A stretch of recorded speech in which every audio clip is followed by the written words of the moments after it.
Alright, so we're going to pick up with our remaining part of our Chapter 8 review with number 10. So we are asked to write a quadratic function in standard form whose graph satisfies the given conditions. Number 10, it passes through these 3 points. I'm just going to sketch these out.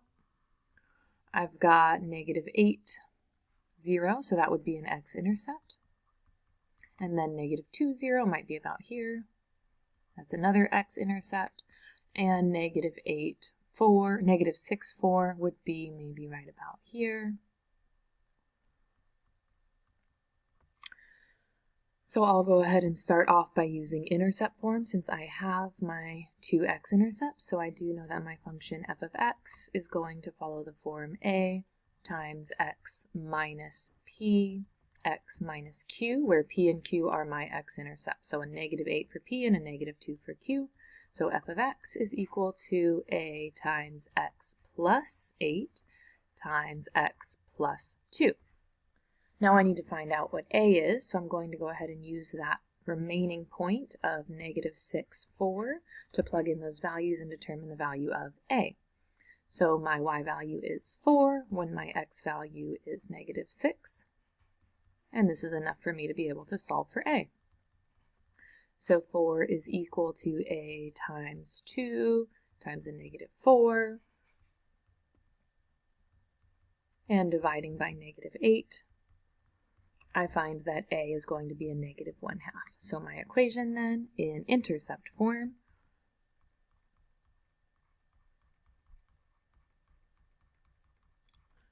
is shown.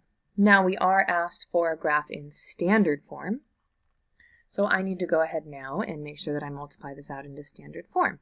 So I will distribute to multiply out that polynomial. So f of x is equal to -1/2, and then x squared plus 2x plus 8x plus 16. So -1/2, x squared plus 10x plus 16, and then I distribute my -1/2. So -1/2 times x squared minus 5x minus 8 is my function satisfying those given conditions. And number 11 is going to follow a very similar process. I'll go ahead and again sketch this out. I've got an intercept at 0, 0. And then again, they've got a point at 10, 0. So I've got my two intercepts, which tells me I'll go ahead and use intercept form. So I already know that I want to use the form f of x is a times x minus p times x minus q, where p and q are my intercepts. Now, of course, you don't have to do it this way, but I think this is going to be the most direct approach. Then I also have a point at 9, -27, so that would be way off my graph, but I'll go ahead and put it here. So I will start by inputting my zeros, p, which is 0, and then my other 0 is q, which is 10. So f of x is equal to a times x minus 0 times x minus 10. And then I have that point of 9, -27, so I know f of x is -27 when x is 9. So 9 minus 0 times 9 minus 10. A times 9 times a -1. So -27 is equal to -9a, and dividing by -9, I find that a is 3.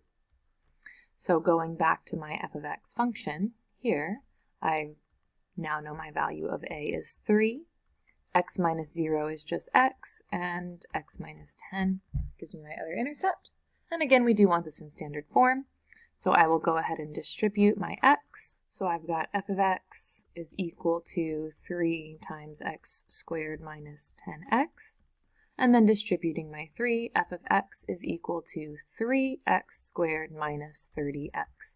And that would be standard form of our equation satisfying the conditions that were given.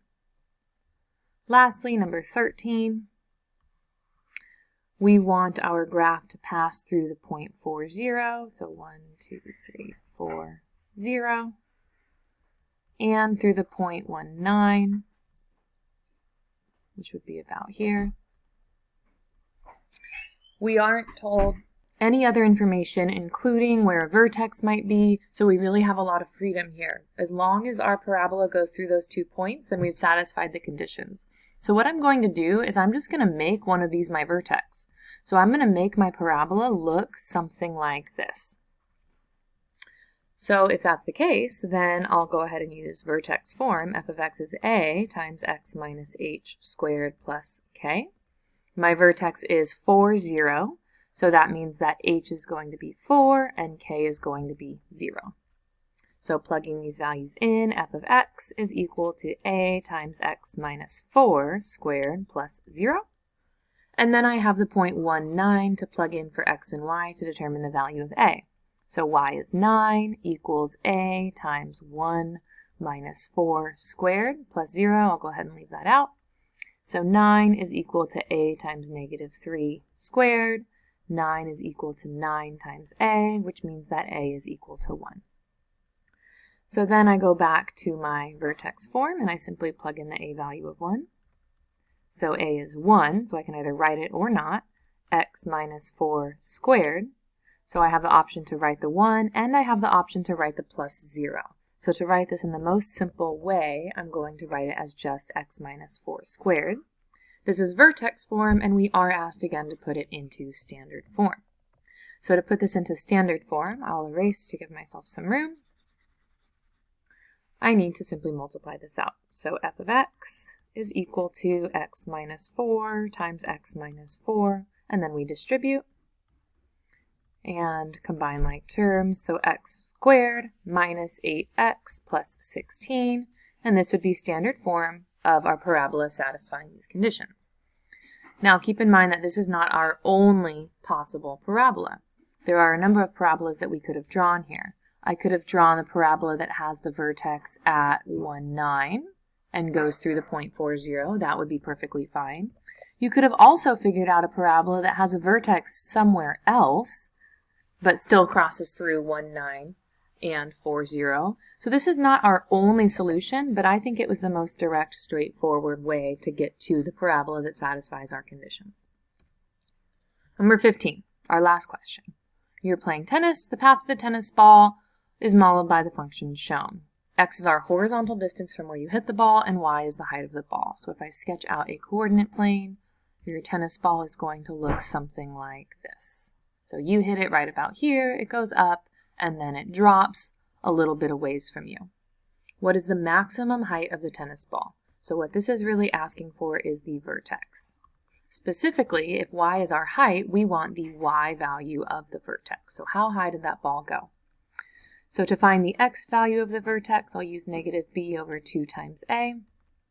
So negative 0.17 over 2 times negative 0.005. And then we can use a calculator to simplify. And when I do that, I get 17 feet. So what this tells me is that the ball traveled 17 feet before it hit its maximum height. But that's not what we're asked. What we're asked is how high did it go? So I'm going to now use that 17 feet, which is I know where that vertex occurred, plug that in to figure out how high the vertex is.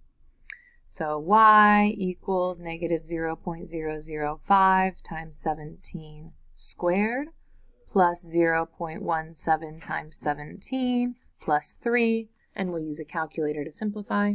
Adding these three values, I get a final height of about 7.3 feet. So for part A, my maximum height is 7.3 feet. So for part B, we are standing 30 feet from the net, which is 3 feet high, and we want to know if the ball is going to clear the net. So at 30 feet from where I'm standing, we want to know, is it going to have a height that's above 3 feet? If it's above 3 feet, then it'll go over the net. If it's below 3 feet, it'll hit the net. So in 30 feet, I can determine the height of the ball by simply plugging in 30 for x and simplifying. And then adding these three values, y equals negative 4.5 plus 8.1. Negative 4.5 plus 8.1 is going to be a positive 3.6. So at 30 feet, my height is 3.6, which is going to be above the net.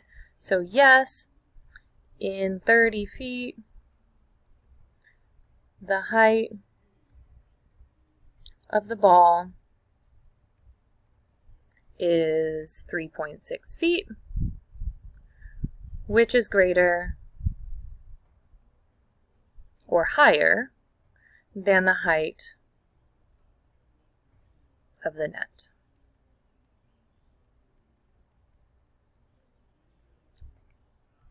All right, that brings us to the end of our review for our Chapter 8 test. Thanks so much for watching and have a great rest of your day.